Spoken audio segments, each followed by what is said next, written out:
Helix nebula NGC 7293 లేదా Caldwell 63 అనే పేర్లతో కూడా పిలవబడుతుంది.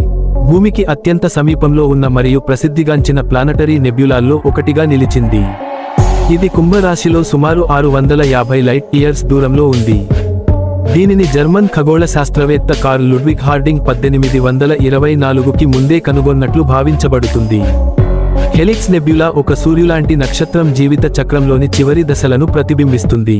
నక్షత్రం తన న్యూక్లియర్ ఇంధనాన్ని ఖర్చు చేసిన తర్వాత ఇది తన బయటి పొరలను విడిచిపెట్టి వాటిని వాయువు మరియు ధూళి మేఘాలుగా వ్యాప్తి చేస్తుంది. ఈ సమయంలో నక్షత్ర కేంద్ర భాగం తెల్ల బొమ్మగా వైట్ డ్వార్ఫ్ మారుతుంది.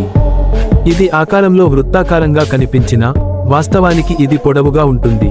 భూమి నుండి మనం దానిని చూసే కోణం వలన ఇది వృత్తంగా కనిపిస్తుంది. నెబ్యులా కేంద్రంలోని నీలం ఆకుపచ్చ రంగు వెలుగు చాలా వేడిగా ఉన్న కేంద్రీయ తెల్ల బొమ్మ నుండి వచ్చే అల్ట్రావయోలెట్ రేడియేషన్ కారణంగా ఆక్సిజన్ అణువులు ప్రకాశించే ప్రభావంతో ఏర్పడుతుంది. హెలిక్స్ నెబ్యులాలో కనిపించే ప్రత్యేక లక్షణాల్లో ఒకటి కామెట్ నాట్లు, కోమెటరీ నాట్స్. ఇవి కామెట్లలాగా కనిపించే గాస్ ముద్దలుగా ఉంటాయి. హెలిక్స్ నెబ్యులాను బైనాక్యులర్స్ లేదా చిన్న టెలిస్కోప్ సాయంతో చూసే వీలుంటుంది మరియు చాలా చీకటి వాతావరణం ఉన్నప్పుడు కొన్ని సందర్భాల్లో మన కళ్ళతోనే చూడవచ్చు. నక్షత్ర మరణాన్ని సూచించే ఒక అద్భుతమైన రంగుల పరంపరగా హెలిక్స్ నెబ్యులా విశ్వ పరిణామం మరియు నక్షత్ర జీవచక్రాలను గుర్తు చేసే ఒక అందమైన గుర్తుగా నిలుస్తుంది. Thanks for watching. Have a good day friends.